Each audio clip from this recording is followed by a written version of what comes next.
Et on termine notre émission avec Fenêtre sur l'emploi pour parler d'un sujet, alors à première vue politique, mais qui est d'abord et avant tout un sujet économique. L'immigration, la manière dont on accueille et la manière dont ces immigrés prennent place dans notre société pour y travailler.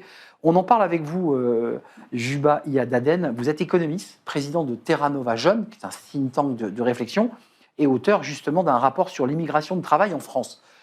Nous, on est une chaîne éco et on parle d'emploi. Et c'est vrai que c'est souvent l'immigration un sujet qui glisse vers des enjeux politiques. Je crois que c'est Greenpeace, peut-être me trompais-je, mais qui s'est amusé à retirer en fait visuellement tous ceux qui étaient issus de l'immigration de l'économie, des restaurants, des boulangeries. Vous avez forcément vu cela. Et on voit que notre économie s'effondrerait. Enfin, est-ce que c'est le constat que vous faites à travers votre rapport ? Alors, merci pour l'invitation. C'est assez intéressant de pouvoir discuter de cette question-là. Alors, nous, on a réfléchi à cette question de ce qui se passerait s'il n'y avait pas d'immigration à deux niveaux. D'abord, en regardant ce qui s'est passé pendant le Covid. Pendant le Covid, il n'y avait plus de flux entrant en France. Donc, il y a une note du Conseil d'analyse économique qui montre très bien que, en fait, dans les secteurs qui sont en tension, les secteurs qui demandent de la main-d'œuvre, beaucoup de main-d'œuvre, en fait, il y a eu vraiment des pénuries. Et les entreprises, les recruteurs n'arrivaient pas à trouver de personnes pour travailler, que ce soit sur des métiers qui sont qualifiés et d'autres qui sont peut-être un peu moins qualifiés, mais qui sont en fait essentiels pour que l'économie française tourne. Et le deuxième élément, en fait, le deuxième temps sur lequel on se demande qu'est-ce qui se passerait s'il n'y avait pas d'immigration, c'est quand on fait des projections de soutien de ratio démographique. Oui. Donc, on va regarder les projections de population de l'INSEE. Ouais. On se place dans un scénario où il n'y a plus de sol migratoire. C'est-à-dire, on n'accueille plus personne jusqu'à 2040, jusqu'à 2070. Et là, ce qu'on voit, c'est que sans immigration, en fait, le soutien de ratio démographique, il se dégrade de manière certaine. Et en fait, il va en dessous de 1. C'est-à-dire qu'il faudrait finalement... Donc vous dites, vous en tant qu'économiste et en même temps expert de Terra Nova, que cette immigration, elle est bonne pour notre économie. On en a besoin. Alors oui, on en a besoin. Non, mais ce n'est pas un discours qu'on entend en ce moment beaucoup. C'est l'objet du rapport, c'est en fait de renverser un petit peu l'angle qui est pris et de se dire finalement en fait quelle est l'histoire de l'immigration en France, parce que il y a de l'immigration en France depuis la révolution industrielle, depuis 1850. De voir en fait cette immigration polonaise, italienne, espagnole, portugaise, algérienne, marocaine, tunisienne. Je faisais une évolution chronologique. Oui, en effet, même si, par exemple, les Algériens, c'est depuis le début du XXe siècle. Parce que c'était un département et que les Algériens venaient... Donc, il y a des liens entre les différents pays liés à l'immigration.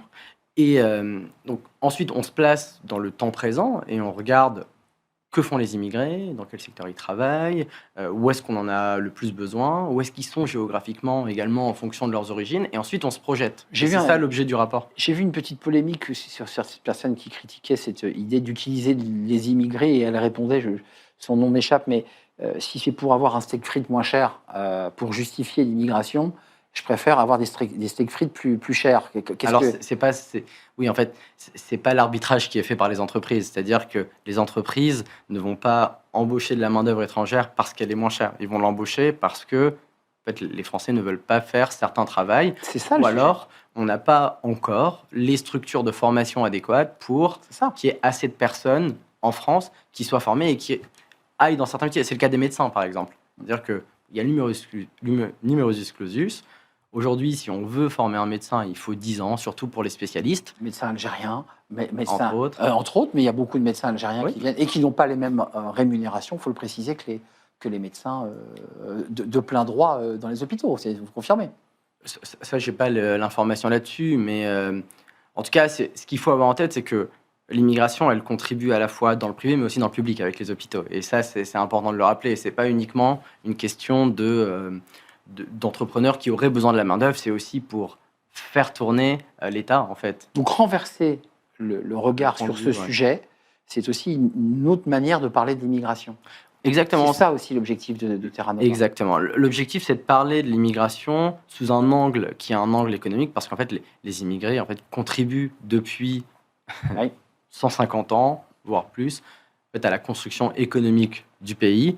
Et il fallait aussi leur rendre cet apport qu'ils ont à l'économie. Et il y a aussi une question. Et il y a aussi une question de...